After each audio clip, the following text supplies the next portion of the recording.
SSLC ವಿದ್ಯಾರ್ಥಿಗಳಿಗೆ ಸ್ವಾಗತ. ಮಕ್ಕಳೇ, ದಿನಕ್ಕೆ 11 ಪ್ರಶ್ನೆಗಳನ್ನು ನೋಡೋಣ. ದಿನಕ್ಕೆ 11 ಪ್ರಶ್ನೆಗಳನ್ನೇ ಯಾಕೆ ನೋಡೋಣ ಅಂತಂದರೆ, ಕೋವಿಡ್-19ದಿಂದಾಗಿ ನಮಗೆ ಕಡಿಮೆಗೊಳಿಸಿದ ಘಟಕಗಳನ್ನು ಹೊರತುಪಡಿಸಿ ಯಾವ್ಯಾವ ಘಟಕಗಳಿವೆ? ಸಮಾಂತರ ಶ್ರೇಣಿಗಳು, ತ್ರಿಭುಜಗಳು, 2 ಚರಾಕ್ಷರಗಳಿರುವ ರೇಖಾತ್ಮಕ ಸಮೀಕರಣಗಳ ಜೋಡಿಗಳು, ವೃತ್ತಗಳು, ರಚನೆಗಳು, ನಿರ್ದೇಶಾಂಕ ರೇಖಾಗಣಿತ, ವರ್ಗ ಸಮೀಕರಣಗಳು, ತ್ರಿಕೋನಮಿತಿಯ ಪ್ರಸ್ತಾವನೆ, ತ್ರಿಕೋನಮಿತಿಯ ಕೆಲವು ಅನ್ವಯಗಳು, ಸಂಖ್ಯಾಶಾಸ್ತ್ರ, ಮೇಲ್ಮೈ ವಿಸ್ತೀರ್ಣ ಮತ್ತು ಘನಫಲಗಳು. ಈ 11 ಘಟಕಗಳನ್ನೊಳಗೊಂಡ ದಿನಾಲೂ ನಾವು ಏನು ಮಾಡೋಣ, ಒಂದೊಂದು ಘಟಕ ಆಧಾರಿತ ಒಂದೊಂದು ಪ್ರಶ್ನೆಗಳನ್ನು ಬಿಡಿಸ್ತಾ ಹೋದ್ರಿ ಅಂತಂದರೆ ನಿಮಗೆ ದಿನಾಲೂ ಏನಾಗುತ್ತೆ, ಈ ಎಲ್ಲ ಘಟಕಗಳಿಗೆ ಟಚ್ ಇದ್ದಂಗೆ ಇರುತ್ತೆ. ಅಂದರೆ ಈ ಎಲ್ಲ ಘಟಕಗಳನ್ನ ನೀವು ಪುನರ್ಮನನ ಮಾಡಿದಂಗೆ ಹಾಗೆ ಆಗುತ್ತೆ. ಆದ್ದರಿಂದ ಈಗ ನಾವೇನು ಮಾಡೋಣ, ದಿನಕ್ಕೆ 11 ಪ್ರಶ್ನೆಗಳನ್ನು ನೋಡುತ್ತಾ ಹೋಗೋಣ. ಮಕ್ಕಳೇ, ಮೊದಲನೇ ಘಟಕ ಸಮಾಂತರ ಶ್ರೇಣಿಗಳ ಮೇಲೆ ನೋಡೋಣ. ಪ್ರಶ್ನೆ ನೋಡಿ, 7, 13, 19 ಇತ್ಯಾದಿ 205ರವರೆಗೆ ಈ ಸಮಾಂತರ ಶ್ರೇಣಿಯ ಪದಗಳ ಸಂಖ್ಯೆ ಎಷ್ಟು? ಪದಗಳ ಸಂಖ್ಯೆ ಅಂದಾಗ ನಮ್ಮದು ಸಂಕೇತ ಏನಾಗುತ್ತೆ? ಎನ್ ಬೆಲೆಯನ್ನು ನಾವೇನು ಮಾಡಬೇಕಾಗಿದೆ? ಕಂಡುಹಿಡಿಬೇಕಾಗಿದೆ. ಎನ್ ಬೆಲೆ ಕಂಡುಹಿಡಿಬೇಕಂದ್ರೆ ಇಲ್ಲಿ ಕೊಟ್ಟಂಥದ್ದು ಏನೇನಿದೆ? ಎ ಬೆಲೆ ಮೊದಲನೆಯ ಪದ, ಎ ಬೆಲೆ ಫಸ್ಟಿಗೆ ಇರುವಂಥದ್ದು 7. ಡಿ ಬೆಲೆ ಅಂತಂದರೆ ಸಾಮಾನ್ಯ ವ್ಯತ್ಯಾಸ, ಮುಂದಿನ ಪದದಲ್ಲಿ ಹಿಂದಿನ ಪದವನ್ನು ಕಳಿಬೇಕು. 13ರಲ್ಲಿ 7 ಕಳೆದಾಗ 6, ಅಂದರೆ ಡಿ ಬೆಲೆ 6 ಆಯಿತು. ಇನ್ನು ಕೊನೆಯ ಪದ ಕೊಟ್ಟಿದ್ದಾರೆ, ಎ ಎನ್ ಬೆಲೆ ಕೊಟ್ಟಿದ್ದಾರೆ 205. ಮಕ್ಕಳೇ, ಈಗ ನಾವು ಸೂತ್ರವನ್ನು ಹಾಕೊಳ್ಳೋಣ. ಹೇಳಿ, ಸೂತ್ರ ಹೇಳಿ ಬೇಗ. A N is equal to A plus N minus 1 into D. ಬೆಲೆಗಳನ್ನು ಆದೇಶಿಸಿ. 205 ಎ ಅಂತಂದರೆ 7, ಎನ್ ಗೊತ್ತಿಲ್ಲ ಕಂಡುಹಿಡಿಬೇಕು, -1, ಡಿ ಬೆಲೆ 6. ಈಗ ಬ್ರ್ಯಾಕೆಟನ್ನು ಬಿಡಿಸ್ಕೊಳ್ಳೋಣ. 7 ಪ್ಲಸ್ 6ರಿಂದ ಒಂದು ಸಾರಿ ಎನ್ ಗುಣಿಸಿ, ಒಂದು ಸಾರಿ 1 ಗುಣಿಸಿ, 6n ಮೈನಸ್ 6, 205. ಈಗ 205 7ರಲ್ಲಿ 6ಅನ್ನು ಕಳೀರಿ, 1 ಉಳಿತು, ಪ್ಲಸ್ 1, ಯಾಕೆ 7 ಸಂಖ್ಯೆ ದೊಡ್ಡದು. ಈಗ 6n = 205ರಲ್ಲಿ 1ಅನ್ನು ಕಳೆಯಿರಿ, 204. 6n = 204. n = 6ಅನ್ನು ಬಲಗಡೆ ತೆಗೆದುಕೊಂಡು ಹೋದಾಗ ಅಂಶ ಇದ್ದದ್ದೇನಾಗುತ್ತೆ? ಛೇದ. 6 1 6, 6 3 18, 2 ಉಳಿತು, 6 4 24. ಅಂದರೆ ಎನ್ ಬೆಲೆ ಎಷ್ಟಾಯಿತು? 34. ನೋಡಿ, ಪದಗಳ ಸಂಖ್ಯೆ 34. ಮಕ್ಕಳೇ, ಈಗ ಘಟಕ 2 ತ್ರಿಭುಜಗಳು. ತ್ರಿಭುಜಗಳ ಘಟಕದಲ್ಲಿ ಬಂದಿರುವಂಥ 1ನೇ ಪ್ರಶ್ನೆಯನ್ನು ನೋಡೋಣ. ಚಿತ್ರದಲ್ಲಿ ತೋರಿಸಿರುವಂತೆ, ಅಂದರೆ ತ್ರಿಭುಜ ಎ ಬಿ ಸಿಯಲ್ಲಿ ಎ ಡಿ ಬೆಲೆ 1.5 ಸೆಂಟಿಮೀಟ್ರ್ ಇದೆ, ಎ ಇ ಬೆಲೆ 1 ಸೆಂಟಿಮೀಟ್ರ್ ಇದೆ, ಡಿ ಬಿ ಬೆಲೆ 3 ಸೆಂಟಿಮೀಟ್ರ್ ಇದೆ. ಆದರೆ ಇ ಸಿ ಬೆಲೆಯನ್ನು ಕಂಡುಹಿಡಿಯಿರಿ ಅಂತ ಹೇಳಿದ್ದಾರೆ. ಮಕ್ಕಳೇ, ಈಗ ನೋಡೋಣ. ಥೇಲ್ಸನ ಪ್ರಮೇಯದ ಪ್ರಕಾರ ನಾವು ಹೋದಾಗ, ಥೇಲ್ಸನ ಪ್ರಮೇಯದ ಪ್ರಕಾರ ಏನಾಗುತ್ತೆ ನಮ್ಗೆ? A D divided by D B is equal to A E divided by E C ಅಥವಾ ಸಿ ಇ. ಎ ಡಿ ಎಷ್ಟಿದೆ? 1.5.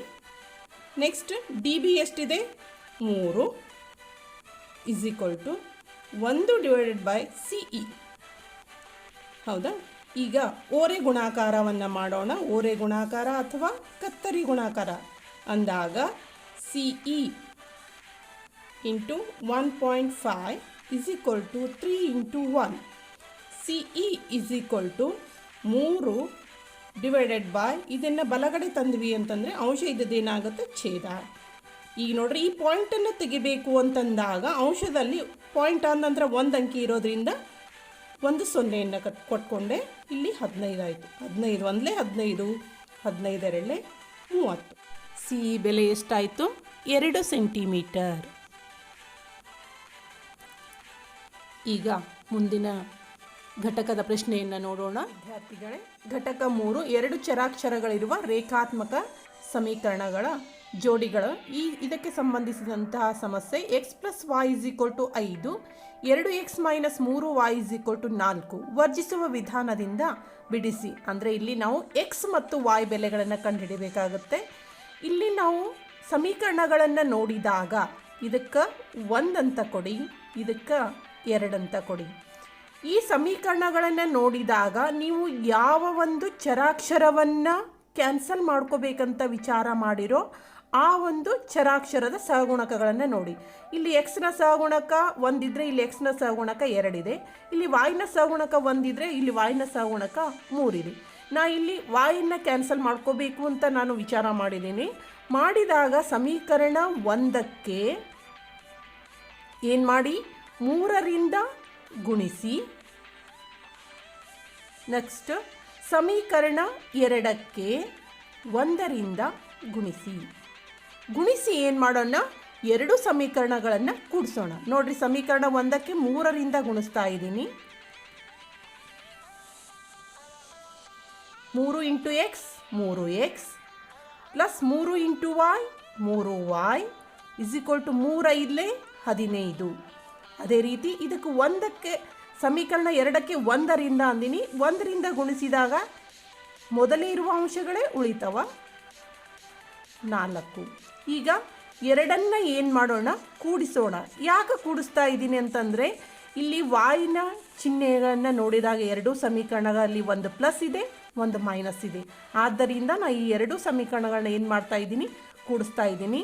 3ರಲ್ಲಿ 2 ಸಜಾತಿಯ ಪದಗಳನ್ನು ಕೂಡಿಸ್ಬೇಕಾಗುತ್ತೆ. 3xದಲ್ಲಿ 2x ಕೂಡಿಸಿದಾಗ 5x, ಇದು plus 3y minus 3y cancel ಆಯಿತು. 15ರಲ್ಲಿ 4ನ್ನು ಕೂಡಿಸಿದಾಗ ಎಷ್ಟಾಯಿತು, 19. ಹೌದಾ ಮಕ್ಕಳೇ? ಈಗ ನೋಡ್ರಿ, ಎಕ್ಸ್ ಇಸ್ ಈಕ್ವಲ್ ಟು 19. ಇದನ್ನು ಬಲಗಡೆ ಒಯ್ತೀನಿ, ಅಂಶ ಇದ್ದದ್ದೇನಾಯಿತು, ಛೇದಕ್ಕೆ ಬಂತು. ಅಂದರೆ ಎಕ್ಸ್ ಇಸ್ ಈಕ್ವಲ್ ಟು 19/5. ಇನ್ನು ಎಕ್ಸ್ ಬೆಲೆಯನ್ನು ಸಮೀಕರಣ 1ರಲ್ಲಿ ತುಂಬ್ತಾ ಇದ್ದೀನಿ. ಸಮೀಕರಣ 1 ಏನಿದೆ, x plus Y is equal to 5. ಹೌದಾ? ಈ ಎಕ್ಸ್ ಬೆಲೆ ಏನಿದೆ, 19/5 plus Y is equal to 5. ಯಾಕಂದರೆ ಈಗ ನಾನು ವಾಯ್ ಬೆಲೆ ಕಂಡುಹಿಡಿಬೇಕಾಗಿದೆ. ವಾಯ್ ಇಸ್ ಈಕ್ವಲ್ ಟು ಇದನ್ನು ಬಲಗಡೆ ಒಯ್ತಾ ಇದ್ದೀನಿ. ಸಮಚಿಹ್ನೆಯ ಬಲಗಡೆ ಒಯ್ದಾಗ 5 ಮೈನಸ್ 19/5. ಈಗ ಲಸವನ್ನು ಮಾಡ್ಕೊಳ್ಳೋಣ. ಲಸ ಎಷ್ಟಾಗುತ್ತೆ, 5 ಆಗುತ್ತೆ. 5 ಆದ ನಂತರ ಈಗ ಇಲ್ಲಿ ಒಂದಿದೆ ಛೇದದಲ್ಲಿ, 5 5 25 minus 19 into 1 19. Y is equal to 25ರಲ್ಲಿ ಏನು ಮಾಡಿ, 19ನ್ನು ಕಳೀರಿ. ಕಳೆದಾಗ ಎಷ್ಟಾಗುತ್ತೆ, 6 6/5. ಎಕ್ಸ್ ಇಸ್ ಈಕ್ವಲ್ ಟು 19/5 ಮತ್ತು ವಾಯ್ ಇಸ್ ಈಕ್ವಲ್ ಟು 6/5 ಆಯಿತು. ಈಗ ಮುಂದಿನ ಘಟಕ ವೃತ್ತಗಳನ್ನು ನೋಡೋಣ. ವೃತ್ತಗಳಿಗೆ ಸಂಬಂಧಿಸಿದ ಪ್ರಶ್ನೆಯನ್ನು ನೋಡಿ. ಕೋನ P O Q is equal to 110 degree. ಇಲ್ಲಿ ನೋಡಿ ಚಿತ್ರದಲ್ಲಿ ಇದು 110 ಡಿಗ್ರಿ ಇದೆ. ಓ ಕೇಂದ್ರವುಳ್ಳ ವೃತ್ತಕ್ಕೆ ಟಿ ಪಿ ಮತ್ತು ಟಿ ಕ್ಯೂಗಳು ಸ್ಪರ್ಶಕಗಳಾಗಿವೆ. ಹಾಗಾದರೆ ಕೋನ ಪಿ ಟಿ ಕ್ಯೂದ ಅಳತೆ ಕಂಡುಹಿಡಿಯಿರಿ. ಈ ಕೋನವನ್ನು ಕಂಡುಹಿಡಿಯಲಿಕ್ಕೆ ಹೇಳಿದ್ದಾರೆ ಮಕ್ಕಳು. ಇಲ್ಲಿ 2 ರೀತಿಯಿಂದ ನಾವು ಕಂಡುಹಿಡಿಬೋದು. ಈಗ ನೋಡಿ, ಇದು ಒಂದು ಪಿ ಒ ಕ್ಯೂ ಟಿ ಒಂದು ಚತುರ್ಭುಜದ 4 ಕೋನಗಳ ಮೊತ್ತ, ಒಳಕೋನಗಳ ಮೊತ್ತ 360 ಡಿಗ್ರಿ ಸಮ. ಆ ರೀತಿಯೂ ಕಂಡುಹಿಡಿಬೋದು. ಯಾಕಂದರೆ ಇಲ್ಲಿ ಕೋನ ಪಿ ಏನಾಗಿರುತ್ತೆ, 90 ಡಿಗ್ರಿ. ಅದೇ ರೀತಿ ಕೋನ ಕ್ಯೂನು 90 ಡಿಗ್ರಿ. ಯಾಕಂದರೆ ತ್ರಿಜ್ಯವು ಸ್ಪರ್ಶಕಕ್ಕೆ ಲಂಬವಾಗಿರ್ತದೆ. ಅಂದರೆ ಇಲ್ಲಿ 90 ಡಿಗ್ರಿ ಏರ್ಪಟ್ಟಿರುತ್ತೆ. ಅಥವಾ ಇನ್ನೊಂದು ಮೆಥಡ್, ಈಸಿಯೆಸ್ಟ್ ಮೆಥಡ್ ಯಾವುದು ಅಂತಂದರೆ, ಇನ್ನು ನೋಡಿ ಪರಿಹಾರ ಯಾವ ರೀತಿ ಮಾಡ್ಬೋದು ಅಂದರೆ, ಕೋನ ಪಿ ಒ ಕ್ಯೂ ಪ್ಲಸ್ ಕೋನ P T Q is equal to 180 degree. ಈ 2 ಕೋನಗಳ ಮೊತ್ತ 180 ಡಿಗ್ರಿ ಸಮ. ಭಾಳಷ್ಟು ಈಸಿಯೆಸ್ಟ್ ಮೆಥಡ್ ಇದೆ ಇದು. ಕೋನ ಪಿ ಒ ಕ್ಯೂ ಎಷ್ಟಿದೆ, 110 ಡಿಗ್ರಿ ಪ್ಲಸ್ ಕೋನ ಪಿ ಟಿ ಕ್ಯೂ ಕಂಡುಹಿಡಿಬೇಕಾಗಿದೆ ಇಸ್ ಈಕ್ವಲ್ ಟು 180 ಡಿಗ್ರಿ. ಇದನ್ನು ಬಲಗಡೆ ಒಯ್ದುಬಿಡಿ. ಏನಾಗುತ್ತೆ, ಕೋನ ಪಿ ಟಿ ಕ್ಯೂ ಎಡಗಡೆ ಉಳಿಯುತ್ತೆ. 180 ಪ್ಲಸ್ ಇದ್ದದ್ದೇನಾಯಿತು, ಮೈನಸ್. ನೋಡ್ಕೊಳ್ಳಿ, ಕೋನ ಪಿ ಟಿ ಕ್ಯೂ = 180ರಲ್ಲಿ 110 ಕಳೆಯಿರಿ ಎಷ್ಟಾಯಿತು? 70 ಡಿಗ್ರಿ. ನೋಡಿರಿ, ಭಾಳಷ್ಟು ಈಸಿ ಇದೆ. ಇನ್ನು ಮುಂದೆ ರಚನೆಗಳಿಗೆ ಹೋಗೋಣ. ರಚನೆಗೆ ಸಂಬಂಧಿಸಿದಂತೆ ಪ್ರಶ್ನೆಯನ್ನು ನೋಡಿ. 2 ಸೆಂಟಿಮೀಟರ್ ತ್ರಿಜ್ಯವುಳ್ಳ ವೃತ್ತಕ್ಕೆ ಇದರ ಕೇಂದ್ರದಿಂದ 5 ಸೆಂಟಿಮೀಟರ್ ದೂರದ ಒಂದು ಬಿಂದುವಿನಿಂದ ವೃತ್ತಕ್ಕೆ ಒಂದು ಜೊತೆ ಸ್ಪರ್ಶಕಗಳನ್ನು ರಚಿಸಿರಿ. ಮಕ್ಕಳಿಗೆ ಪ್ರಶ್ನೆಯನ್ನು ಸರಿಯಾಗಿ ಅರ್ಥ ಮಾಡ್ಕೊಳ್ರಿ. ಯಾಕಂದರೆ ಇಲ್ಲಿ ನೋಡ್ರಿ, ಇದರ ಕೇಂದ್ರದಿಂದ ಅಂತ ಕೊಟ್ಟಿದ್ದಾರೆ. ಕೇಂದ್ರದಿಂದ ಅಂತ ಕೊಟ್ಟಿದ್ದಾರೋ ಅಥವಾ ವೃತ್ತದಿಂದ ಕೊಟ್ಟಿದ್ದಾರೋ ಅದನ್ನು ನೀವು ತಲೆಯಲ್ಲಿ ಇಟ್ಕೊಂಡು ಮಾಡಬೇಕಾಗುತ್ತೆ. ಇಲ್ಲಿ ಕಚ್ಚಾ ಆಕೃತಿಯನ್ನು ಹಾಕ್ತಾ ಇದ್ದೀನಿ. ಮೊದಲು ಏನು ಮಾಡಬೇಕಂದ್ರೆ 5 ಸೆಂಟಿಮೀಟರ್ ರೇಖಾಖಂಡ ಎಳೆಯಬೇಕು. ಎಳೆದ ನಂತರ ನೀವು ಕೈವಾರದಲ್ಲಿ ಏನು ಮಾಡಬೇಕು? 2 ಸೆಂಟಿಮೀಟರ್ ತೆಗೆದುಕೊಂಡು ಒಂದು ವೃತ್ತವನ್ನು ರಚಿಸ್ರಿ. ಇದಕ್ಕೆ ಎ ಬಿ ಅಂತ ಕೊಟ್ಕೊಳ್ರಿ. ಎ ಕೇಂದ್ರವುಳ್ಳ ವೃತ್ತ ಎಷ್ಟಿದೆ? 2 ಸೆಂಟಿಮೀಟರ್. ಅಂದಾಗ ಇಲ್ಲಿ ಎಷ್ಟು ಉಳಿತು? 3. ಅಂದರೆ ಟೋಟಲ್ ಎಷ್ಟಾಯಿತು ದೂರ? ಕೇಂದ್ರದಿಂದ ಎಷ್ಟಾಯಿತು? 5 ಸೆಂಟಿಮೀಟರ್ ಆಯಿತು, ಹೌದಲ್ವಾ? ಈಗ ಏನು ಮಾಡಿ, ಮಧ್ಯ ಬಿಂದುವನ್ನು ಕಂಡುಹಿಡಿಬೇಕು. ಅರ್ಧಕ್ಕಿಂತ ಹೆಚ್ಚು ತೊಗೊಂಡು ಮಧ್ಯ ಬಿಂದುವನ್ನು ಕಂಡುಹಿಡಿದ ನಂತರ ನೆಕ್ಸ್ಟ್ ಇಲ್ಲಿ ಎಮ್ ಅಂತ ಕೊಟ್ಕೊಳ್ಳಿ. ಇಲ್ಲಿ ಕೈವಾರದಿಂದ ವೃತ್ತವನ್ನು ರಚನೆ ಮಾಡಿ. ಆ ನಂತರ ಇದು ಪಿ ಅಂತ ಕೊಟ್ಕೊಳ್ಳಿ, ಇದು ಕ್ಯೂ ಅಂತ ಕೊಡಿ. ನಂತರ ಪಿ ಬಿ ಕ್ಯೂವನ್ನು ಸೇರಿಸ್ಬಿಡಿ. ಇವೇ ಏನಾಗ್ತಾವೆ? ಪಿ ಬಿ ಮತ್ತು ಬಿ ಕ್ಯೂ ಸ್ಪರ್ಶಕಗಳಾಗ್ತಾವ. ಈಗ ಪ್ರಾರಂಭ ಮಾಡೋಣವಾ? ನೋಡಿ, 5 ಸೆಂಟಿಮೀಟರ್ ರೇಖಾಖಂಡ ಎಳಿತಾ ಇದ್ದೀನಿ. 5 ಸೆಂಟಿಮೀಟರ್. ಇದಕ್ಕೆ ಎ ಮತ್ತು ಬಿ ಅಂತ ಕೊಡ್ತಾ ಇದ್ದೀನಿ. ಈ ಕೈವಾರದಲ್ಲಿ ಎಷ್ಟು ತೆಗೆದುಕೊಳ್ಬೇಕು? 2 ಸೆಂಟಿಮೀಟರ್ ಕೈವಾರದಲ್ಲಿ ತೆಗೆದುಕೊಳ್ಳಿ. ನಾನಿಲ್ಲಿ ಚಿಕ್ಕ ಆಕೃತಿಯನ್ನು ರಚನೆ ಮಾಡ್ತಾ ಇದ್ದೀನಿ. ಅಳತೆಗಳನ್ನು ನಾನು ಕಡಿಮೆ ತೆಗೆದುಕೊಂಡಿನಿ. ಇದ್ರ ತಕ್ಕಂತೆ ನೀವು ಅಳತೆಗಳನ್ನು ಹೆಚ್ಚಿಗೆ ಮಾಡ್ತಾ ಏನು ಮಾಡ್ಬೋದು? ಬೇರೆ ಬೇರೆ ವೃತ್ತಗಳಿಗೆ, ಬೇರೆ ಬೇರೆ ಅಳತೆಯ ವೃತ್ತಗಳಿಗೆ ಸ್ಪರ್ಶಕಗಳನ್ನು ರಚಿಸ್ಬೋದು. ನೀವು ಹೆಚ್ಚಿಗೆ ಪ್ರಾಕ್ಟೀಸ್ ಮಾಡಿ. ಈಗ ಎ ಬಿಯ ಮಧ್ಯಬಿಂದು ಅರ್ಧಕ್ಕಿಂತ ಹೆಚ್ಚು ತಗೊಳ್ರಿ. ತೆಗೆದುಕೊಂಡು ಮೇಲೆ ಒಂದು ಕಂಸ, ಕೆಳಗಡೆ ಒಂದು ಕಂಸ. ಅದೇ ಎದಿಂದ ಆ ಕಂಸವನ್ನು ಏನು ಮಾಡಿ? ಕಟ್ ಮಾಡಿ. ನೋಡ್ಕೊಳ್ರಿ. ಈಗ ಕತ್ತರಿಸಿದ 2 ಕಂಸಗಳನ್ನು ಜೋಡಿಸಿ. ಇದಕ್ಕೆ ಎಮ್ ಅಂತ ಕೊಡಿ, ಮಿಡ್ ಪಾಯಿಂಟ್ ಎಮ್. ಈಗ ನೋಡ್ರಿ, ಎ ಎಮ್ = ಎಮ್ ಬಿ ಆಗಿರುತ್ತೆ. ಸರಿಯಾಗಿ ಅಳತೆಯನ್ನು ಮಾಡಿಕೊಳ್ಳ್ರಿ. ಎ ಎಮ್ = ಎಮ್ ಬಿ ಆಗಿರುತ್ತೆ. ಈಗ ಎಮ್ ಮೇಲಿಟ್ಟು ಏನು ಮಾಡಿ? ಕೈವಾರದಿಂದ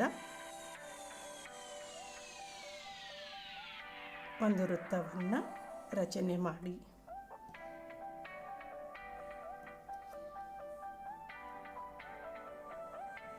ಭಾಳಷ್ಟು ಈಸಿಯಾಗಿದೆ. ನೋಡ್ಕೊಳ್ರಿ. ಇದು ಬಿ ಕೇಂದ್ರವುಳ್ಳ. ಈಗ ಮೊದಲಿನ ವೃತ್ತವನ್ನು ನಂತರದ ವೃತ್ತ ಎಲ್ಲಿ ಕಟ್ ಮಾಡಿದೆಯೋ ಅಲ್ಲಿಗೊಂದು ಹೆಸರು ಕೊಡಿ. ಪಿ ಅಂತ ಕೊಡಿ, ಕ್ಯೂ. ಆ ನಂತರ ಪಿ ಬಿ ಮತ್ತು ಬಿ ಕ್ಯೂ ಸೇರಿಸಿ. ಪಿ ಬಿ ಮತ್ತು ಬಿ ಕ್ಯೂ ನೋಡ್ಕೊಳ್ರಿ. ಈ ಎರಡು ಏನಾದು? ಪಿ ಬಿ ಮತ್ತು ಬಿ ಕ್ಯೂ 2 ಸ್ಪರ್ಶಕಗಳಾಗಿವೆ. ಎದಕ್ಕೆ ಸ್ಪರ್ಶಕ? ಎ ಕೇಂದ್ರವುಳ್ಳ ವೃತ್ತಕ್ಕೆ 2 ಸ್ಪರ್ಶಕ. ಈಗ ನಿರ್ದೇಶಾಂಕ ರೇಖಾಗಣಿತದ ಪ್ರಶ್ನೆಯನ್ನು ನೋಡೋಣ. ಮಕ್ಕಳೇ, ನಿರ್ದೇಶಾಂಕ ರೇಖಾಗಣಿತಕ್ಕೆ ಸಂಬಂಧಿಸಿದಂಥ ಸಮಸ್ಯೆ ನೋಡಿ. 2, 3 ಮತ್ತು 4, 1 ಈ ಜೋಡಿ ಬಿಂದುಗಳ ನಡುವಿನ ದೂರ ಕಂಡುಹಿಡಿಯಿರಿ. ಮಕ್ಕಳೇ, ಇಲ್ಲಿ ನಡುವಿನ ದೂರ ಅಂದರೆ ಇಲ್ಲಿ ಜೋಡಿ ಬಿಂದುಗಳನ್ನು ಕೊಟ್ಟಿದ್ದಾರೆ. ಸೂತ್ರ ಏನು ಬರುತ್ತೆ ಅನ್ನೋದನ್ನು ವಿಚಾರ ಮಾಡಬೇಕು. ಸೂತ್ರ ಏನಿದೆ? D = x2 - x1 whole square plus y2 - y1 whole square. ಇಲ್ಲಿ ಈ ನಮಗೆ ಸೂತ್ರಕ್ಕೆ ಸಂಬಂಧಿಸಿದಂತೆ ಏನೇನು ಬೇಕು ಅಂದಾಗ ಮೊದಲನೇದನ್ನು x1 y1 ಅಂತ ತೆಗೆದುಕೊಳ್ಳಿ, ಎರಡನೇದನ್ನು x2 y2 ಅಂತ ತೆಗೆದುಕೊಳ್ಳಿ. x1 2, x1 2, ನಂತರ y1 3. ಇದು x1 y1. ಇದು x2 4, y2 1. ಈಗ ಸೂತ್ರದಲ್ಲಿ ಹಾಕೊಂಡ್ಬಿಡಿ, ಭಾಳಷ್ಟು ಈಸಿ ಇದೆ. 2 ಅಂಕದ ಪ್ರಶ್ನೆಗಳು ಈ ರೀತಿ ಬರುವ ಸಂಭವ ಇದೆ. x2 ಅಂದಾಗ ಏನು ತೆಗೆದುಕೊಂಡಿವಿ ನಾವು, 4 ಮೈನಸ್ x1 ಅಂತಂದರೆ 2 ಹೋಲ್ ಸ್ಕ್ವಯರ್ ಪ್ಲಸ್ y2 ಅಂತಂದರೆ 1 ಮೈನಸ್ y1 ಅಂದರೆ 3 ಹೋಲ್ ಸ್ಕ್ವಯರ್. ನೋಡ್ಕೊಳ್ರಿ, 4ರಲ್ಲಿ 2 ಕಳೀರಿ, ಏನಾಯಿತು, 2 ಹೋಯಿತು. 4ರಲ್ಲಿ 2 ಹೋದರೆ 2 ಉಳಿತು. ಪ್ಲಸ್ 3ರಲ್ಲಿ 1 ಕಳೆದಾಗ -2 ಉಳಿತದೆ.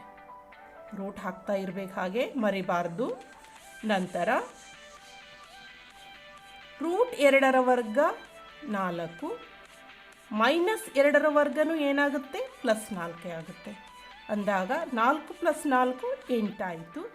ಇದನ್ನು ನಾವು ಒಡೆದಾಗ 4 2 8. 4 ಅನ್ನೋದು ಒಂದು ವರ್ಗ ಸಂಖ್ಯೆ ಇರೋದರಿಂದ ಅದರ ವರ್ಗಮೂಲ 2 ಹೊರಗಡೆ ಬರುತ್ತೆ.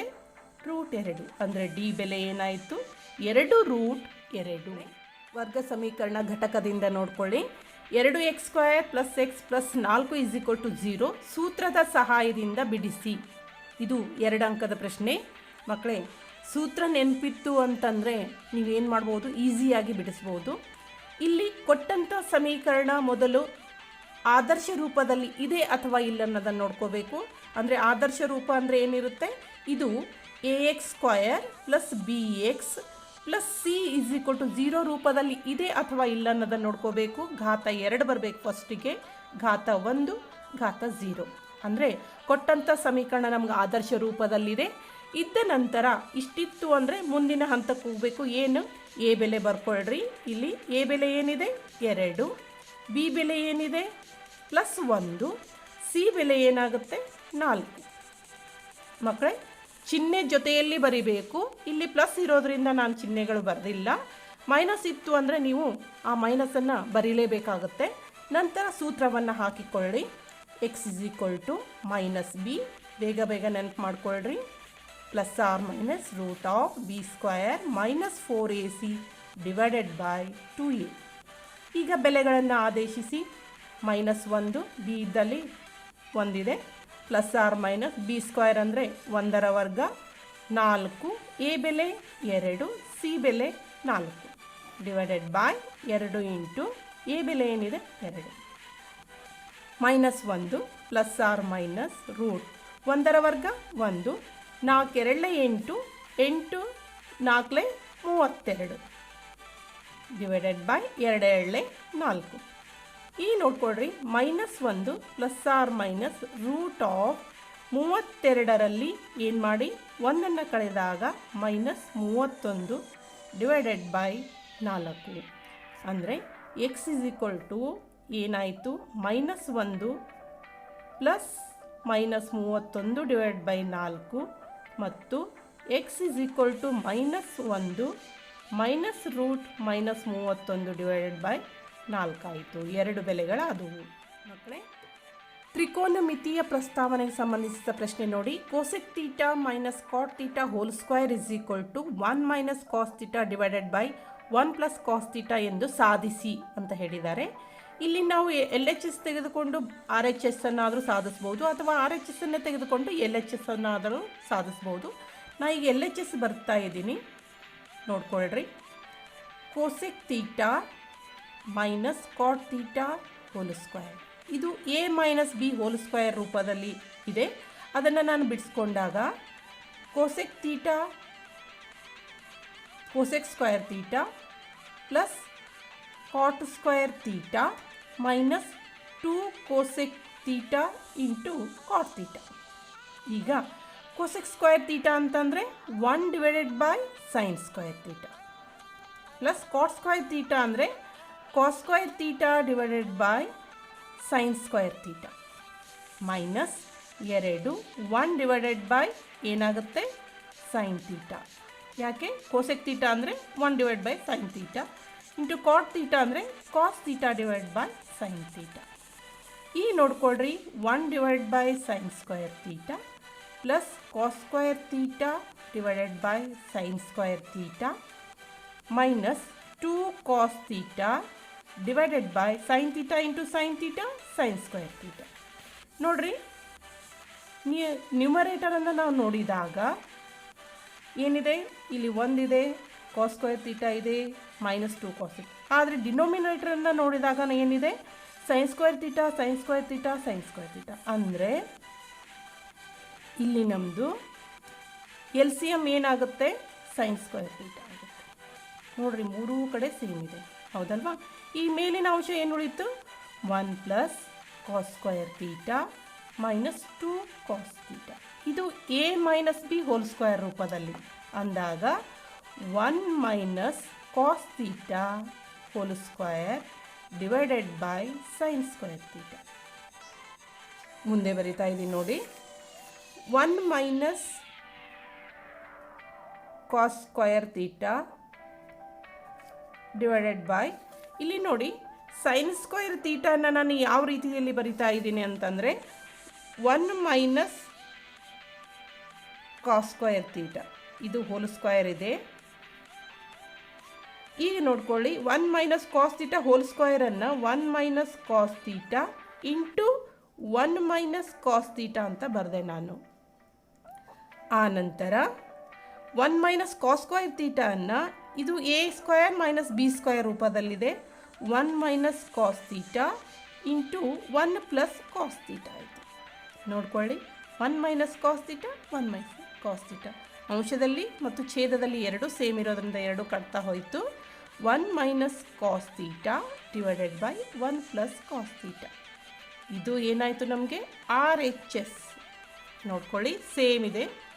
ಅಂಶದಲ್ಲಿ 1 ಮೈನಸ್ ಕಾಸ್ ತೀಟಾ ಇದೆ, ಛೇದದಲ್ಲಿ 1 ಪ್ಲಸ್ ಕಾಸ್ ತೀಟಾ ಇದೆ. ಅಂದರೆ ಎಲ್ ಎಚ್ ಎಸ್ ತೆಗೆದುಕೊಂಡು ನಾವೇನು ಮಾಡಿದ್ವಿ, ಆರ್ ಎಚ್ ಎಸ್ ಅನ್ನು ಪ್ರೂವ್ ಮಾಡಿದ್ವಿ, ಹೌದಲ್ವ ಮಕ್ಕಳೇ?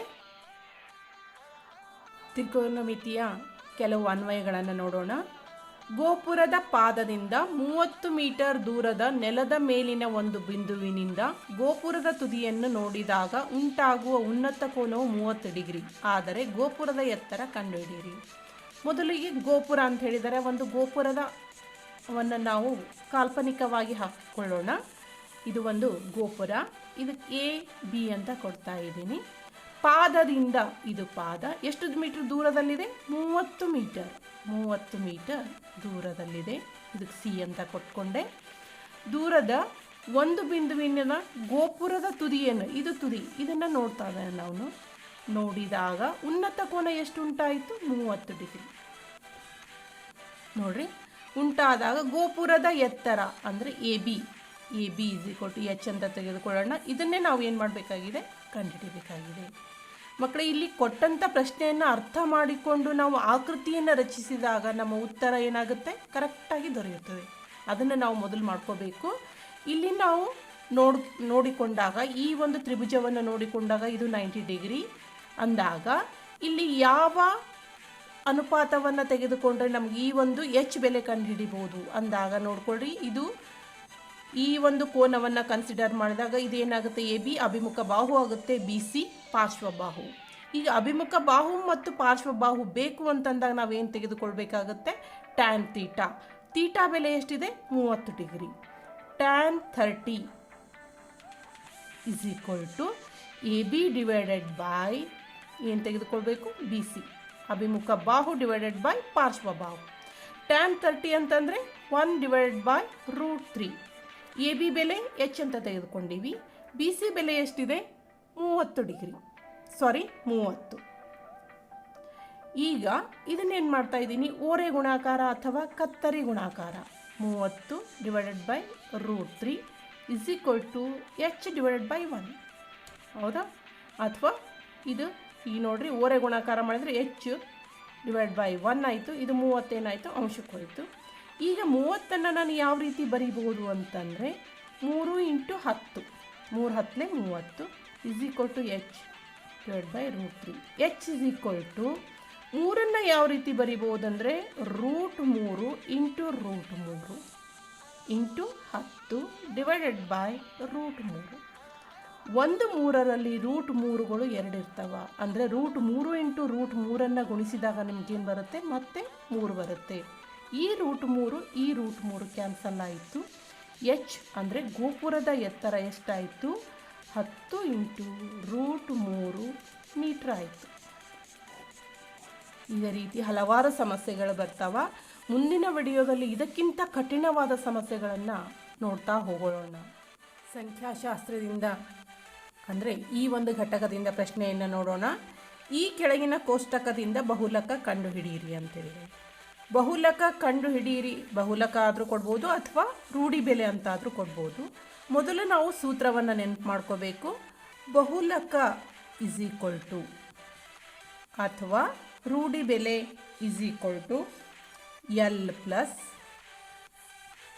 ಬ್ರ್ಯಾಕೆಟ್ ಹಾಕ್ಕೊಳ್ರಿ F1 minus F0 divided by 2 into F1 minus F0 minus F2 into H. ಇಲ್ಲಿ F1 ಯಾವುದು, F0 ಯಾವುದು ಮತ್ತು F2 ಯಾವುದು, ಎಚ್ ಯಾವುದು, ಎಲ್ ಯಾವುದು ಅನ್ನೋದನ್ನು ನೋಡ್ಕೋಬೇಕು. ಇಲ್ಲಿ ನಾವು ಗರಿಷ್ಠ ಆವೃತ್ತಿ ಎಲ್ಲಿದೆ ಹುಡ್ಕೋಬೇಕು. ಗರಿಷ್ಠ ಆವೃತ್ತಿ ಏನಿದೆಯಲ್ಲ ಇದು 20, ಇದರ ವರ್ಗಾಂತರ ಏನಿದೆ 40ರಿಂದ 50 ಇದೆ ಅಂದಾಗ ಇಲ್ಲಿ ಇದು ಏನಾಗುತ್ತೆ, ಇದು F1 ಆಗುತ್ತೆ. ಗರಿಷ್ಠ ಆವೃತ್ತಿ F1. ಅದರ ಹಿಂದಿನ ಆವೃತ್ತಿ ಏನಾಗುತ್ತೆ, F0 ಆಗುತ್ತೆ. ಮುಂದಿನ ಆವೃತ್ತಿ F2 ಆಗುತ್ತೆ. ಈಗ F0, F1, F2 ಸಿಕ್ತು. ಇನ್ನು ಎಚ್ ಅಂದರೆ ವರ್ಗಾಂತರದ ಗಾತ್ರ. 50ರಲ್ಲಿ 40 ಕಳೀರಿ 10, 40ರಲ್ಲಿ 30 ಆದರೂ ಕಳೀರಿ 10 ಬಂತು. ಇನ್ನು ಎಲ್ ಅಂತಂದಾಗ ಏನು ತೆಗೆದುಕೊಳ್ಬೇಕು ನಾವು ಅಂದರೆ ವರ್ಗಾಂತರ ಗಾತ್ರದ ಕೆಳಮಿತಿ. ಅಂದರೆ ಎಲ್ ಇಸ್ ಈಕ್ವಲ್ ಟು ಏನಾಯಿತು 40. L is equal to 40, F1 is equal to 20, F0 is equal to 12, F2 is equal to 11, H is equal to 10. ಇನ್ನು ಸೂತ್ರದಲ್ಲಿ ಹಾಕೊಂಡು ಬಿಡೋಣವಾ. ಎಲ್ ಅಂತಂದರೆ ಎಷ್ಟಿದೆ ನೋಡಿ 40 ಪ್ಲಸ್ F1 ಅಂತಂದರೆ 20 minus 12 divided by 2 into F1 20 minus F0 ಅಂತಂದರೆ 12 minus F2 ಅಂತಂದಾಗ 11 into H ಅಂತಂದರೆ 10. ಮೊದಲ ಬ್ರ್ಯಾಕೆಟ್ನಲ್ಲಿರುವಂಥ ಅಂಶನ ಕಂಪ್ಲೀಟ್ ಮಾಡ್ಕೊಳ್ಳೋಣ. 20ರಲ್ಲಿ 12 ಕಳೀರಿ 8. ಈಗ ನೋಡಿರಿ 20 ಇಂಟು 2 40, 12 11 ಎಷ್ಟಾಯಿತು 23 ಇಂಟು 10. 40 ಪ್ಲಸ್ 8 ಡಿವೈಡೆಡ್ ಬೈ 40ರಲ್ಲಿ 23 ಕಳೀರಿ 10ರಾಗ 3 ಹೋದರೆ 7 ಕ್ಯಾರಿ ಕೊಟ್ಕೊಂಡ್ವಿ. 4ರಲ್ಲಿ 3 ಕಳೆದಾಗ ಎಷ್ಟಾಯಿತು 1 ಇಂಟು 10. 40 plus 8 10 80 divide by 17. 80ಕ್ಕೆ 17ರಿಂದ ಭಾಗಿಸೋಣ. ಭಾಗಿಸಿದಾಗ 17 4 68 ನೋಡಿರಿ. 10ರಲ್ಲಿ 8 ಕಳೀರಿ 2 ಉಳಿತು. ಈಗ 8ರಲ್ಲಿ 7 ಕಳೆದಾಗ 1. ಈಗ ನಮಗೆ ಹೋಗೋದಿಲ್ಲ, ಪಾಯಿಂಟ್ ಕೊಟ್ಟು 0 ಇಸ್ಕೊಳ್ಳೋಣ. 17 119. ಈಗ 1 ಉಳಿತು. ಈಗ 4.7 ನಾವು ತೆಗೆದುಕೊಂಡ್ರೆ ಸಾಕು. 40 ಪ್ಲಸ್ 4.7. 80ಕ್ಕೆ 17ರಿಂದ ಭಾಗಿಸಿದಾಗ 4.7. ಇದನ್ನು ನಾವು ಇವೆರಡರ ನಡುವೆ ಪ್ಲಸ್ ಇರೋದ್ರಿಂದ ಕೂಡಿಸಿದಾಗ 44.7. ಅಂದರೆ ಬಹುಲಕ ನಮ್ಮದೇನಾಯಿತು 44.7 ಆಯಿತು. ಮಕ್ಕಳೇ, ಕೊನೆಯ ಘಟಕ ಮೇಲ್ಮೈ ವಿಸ್ತೀರ್ಣಗಳು ಮತ್ತು ಘನಫಲಗಳು. ಒಂದು ಪಾತ್ರೆಯ ಆಕಾರವು ಟೊಳ್ಳಾದ ಸಿಲಿಂಡರ್ನ ಒಂದು ಪಾದದ ಮೇಲೆ ಟೊಳ್ಳಾದ ಅರ್ಧಗೋಳಾಕೃತಿಯನ್ನು ಕೂಡಿಸಿ ಮಾಡಿದೆ. ನೋಡ್ಕೊಳ್ರಿ, ಇದು ಅರ್ಧಗೋಳಾಕೃತಿ ಈ ರೀತಿ ಇದೆ. ಈಗ ಅರ್ಧಗೋಳಾಕೃತಿಯನ್ನು ಕೂಡಿಸಿ ಮಾಡಿದೆ. ಅರ್ಧಗೋಳದ ವ್ಯಾಸವು 14 ಸೆಂಟಿಮೀಟರ್. ಇದು ನೋಡ್ರಿ, ಎಷ್ಟಿದೆ 14 ಸೆಂಟಿಮೀಟರ್. ವ್ಯಾಸ ಅಂದರೆ D is equal to 14 centimetre. R is equal to ಏನಾಗುತ್ತೆ, ತ್ರಿಜ್ಯ 14/2 ಅಂತಂದರೆ 2 1 2 7 ಸೆಂಟಿಮೀಟರ್. ಹೌದಲ್ವಾ? ಈಗ ಪಾತ್ರೆಯ ಒಟ್ಟು ಎತ್ತರವು 13 ಸೆಂಟಿಮೀಟರ್. ಇದ್ರದ್ದೇನಿದೆ, ಒಟ್ಟು 13 ಸೆಂಟಿಮೀಟ್ರ್ ಇದೆ ಪೂರ್ತಿಯಾಗಿ ಇಲ್ಲಿವರೆಗೂ. ಇಲ್ಲಿಂದ ಇಲ್ಲಿವರೆಗೂ ಎಷ್ಟಿದೆ, 13 ಸೆಂಟಿಮೀಟ್ರ್ ಇದೆ. ಈ ಪಾತ್ರೆಯ ಒಳ ಮೇಲ್ಮೈ ವಿಸ್ತೀರ್ಣ ಕಂಡುಹಿಡಿಯಿರಿ ಅಂದಾಗ ಈ ಪಾತ್ರೆ ಏನೇನು ಒಳಗೊಂಡೈತಿ ಮೊದಲು ನಾವು ತಿಳ್ಕೋಬೇಕು. ಇದರಲ್ಲಿ ಏನಿದೆ, ಒಂದು ಸಿಲಿಂಡರ್ ಇದೆ. ನೆಕ್ಸ್ಟ್ ಏನಿದೆ, ಸಿಲಿಂಡರ್ ಜೊತೆಯಲ್ಲಿ ಅರ್ಧಗೋಳ ಇದೆ. ಹೌದಾ? ಇವೆರಡು ಕೂಡಿದಾಗ ಏನಾಗುತ್ತಾ, ಇದು ಒಂದು ಪಾತ್ರೆ ಆಗುತ್ತೆ. ಅಂದಾಗ ಇಲ್ಲಿ ನಾವು ಏನೇನು ಕಂಡುಹಿಡಿಬೇಕು, ಈ ಪಾತ್ರೆಯ ಒಳ ಮೇಲ್ಮೈ ವಿಸ್ತೀರ್ಣ ಅಂದರೆ ಸಿಲಿಂಡರ್ನ ಒಳ ಮೇಲ್ಮೈ ವಿಸ್ತೀರ್ಣ, ಒಳ ಮೇಲ್ಮೈ ವಿಸ್ತೀರ್ಣ ಪ್ಲಸ್ ಅರ್ಧಗೋಳದ ಒಳ ಮೇಲ್ಮೈ ವಿಸ್ತೀರ್ಣ, ಅರ್ಧಗೋಳದ ಒಳ ಮೇಲ್ಮೈ ವಿಸ್ತೀರ್ಣ. ಇಲ್ಲಿ ಏನೇನು ಬರುತ್ತಾ ಸೂತ್ರ ಅಂದರೆ, ಸಿಲಿಂಡರ್ ಅಂದರೆ ಒಳ ಮೇಲ್ಮೈ ವಿಸ್ತೀರ್ಣ ಏನಾಗುತ್ತೆ, 2πRh ಪ್ಲಸ್ ಅರ್ಧಗೋಳದ ಒಳ ಮೇಲ್ಮೈ ವಿಸ್ತೀರ್ಣ 2πr². ಇಲ್ಲಿ ಸಿಲಿಂಡರ್ದು ಬೇಕಾಗಿದೆ ನಮಗೆ. ಇದು ಎಲ್ಲ ಅರ್ಧಗೋಳಾಕೃತಿ ಮತ್ತು ಸಿಲಿಂಡರ್ ಎರಡೂ ಸೇರಿದಾಗ 13 ಸೆಂಟಿಮೀಟರ್ ಎತ್ತರ. ಆದರೆ ಸಿಲಿಂಡರ್ದು ಎತ್ತರ ಬೇಕಾಗಿದೆ ಅಂದರೆ 13ರಲ್ಲಿ ನಾವೇನು ಕಳಿಬೇಕು ಅಂದರೆ ಒಂದು ತ್ರಿಜ್ಯವನ್ನು ಕಳಿಬೇಕು. ಇದು ಅರ್ಧಗೋಳದ ತ್ರಿಜ್ಯವನ್ನು ನಾವು ಕಳೆದಾಗ 13ರಲ್ಲಿ 7 ಕಳೀರಿ ಎಷ್ಟಾಯಿತು, 6. ಅಂದರೆ ಇದು ಏನಾಯಿತು, ಎಚ್ ಬೆಲೆ ಆಯಿತು. ಅಂದರೆ 2 ಪೈ, ನೋಡಿರಿ 2 ಪೈ ಇವೆರಡನ್ನು ನಾನು ಹೊರಗಡೆನೂ ತಗೋಬೋದು ಅಥವಾ ಹಾಗೇನೂ ಇಟ್ಕೋಬೋದು. 2 ಇಂಟು ಪೈ ಅಂದರೆ 22/7. ನಂತರ ನೋಡ್ಕೊಳ್ಳೋಣ. ಆರ್ ಬೆಲೆ ಎಷ್ಟಿದೆ, 7 ಸೆಂಟಿಮೀಟರ್. ಎಚ್ ಬೆಲೆ ನಮಗೆ ಎಷ್ಟು ಬಂದಿದೆ, 6 ಪ್ಲಸ್ 2 22/7 ಇಂಟು r² ಅಂತಂದರೆ 7ರ ವರ್ಗ. ನೋಡ್ಕೊಳ್ರಿ, ಇದು 7 ಇದು 7 ಕ್ಯಾನ್ಸಲ್ ಆಯಿತು. 22 44 ಇಂಟು 6 ಪ್ಲಸ್ 22 44. ಈ 2 7 ಇವೆ, ಒಂದು 7 ಕ್ಯಾನ್ಸಲ್ ಮಾಡ್ತಾಯಿದ್ದೀನಿ. ಏನು ಉಳೀತು, ಇನ್ನೂ ಒಂದು 7 ಉಳೀತು. ಈಗ ನೋಡಿರಿ 44 ಅನ್ನೋದು ಎರಡೂ ಕಡೆ ಇದೆ. ಆ 44ಅನ್ನು ನಾನು ಹೊರಗಡೆ ತೆಗಿತಾ ಇದ್ದೀನಿ.